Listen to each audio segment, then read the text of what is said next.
Müğənni Nadir Qafarzadə oğlu Əzizin bir neçə gün əvvəl baş tutan toyundan danışıb. Axşam Az xəbər verir ki, sənətçi Günə Uğurla proqramında əməkdar artist Nüşabə Ələsgərlinin ondan küsməsindən bəhs edib. Ev sahibi oxuyur, Nüşabə Ələsgərli ev sahibi idi, oxudu, oynadı, sona qədər də oturdu. Toya qədər hər gün zəng vurub deyirdi ki, nəsə lazımdır. Proqrama telefonla bağlanan Nüşabə Ələsgərli bizim aramızı heç kim vura bilməz. 20 ildir dostuq, başqa cür mümkün deyil deyərək məlumatları yalanlayıb. Qafarzadə müğənni Ayan Babakişiyevanın toya gəlməməsi haqda suala isə belə reaksiya verib, dəvət etmişəm. WhatsApp-ına baxsın. Ayanla dost deyildik, duet oxuduq getdi.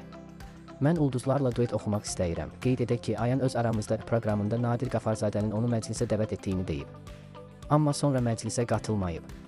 İkinci xəbərimizlə davam edirik. Müğənni Nadir Qafarzadənin oğlu Əzizin toyunda bəzi həmkarları ondan küsərək məclisi tərk edib. Axşam Az xəbər verir ki, bu haqda klarnet ifaçısı Hüseyn Məhəmmədoğlu həmin zaur verilişində danışıb.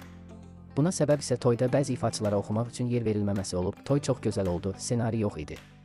Nadir bütün musiqiçilərin qonorarını da ödəyib. Amma buradan üzümü tuturam müğənnilərə.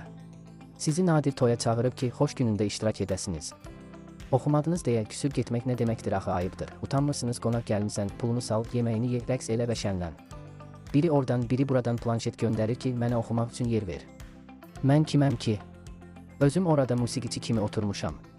Orada bir-iki hörmətli qonaq var idi, özlərini onlara göstərmək istəyirdilər. Qeyd edək ki, Nadir Qafarzadənin oğlu bir neçə gün əvvəl Sevil adlı xanımla ailə qurub.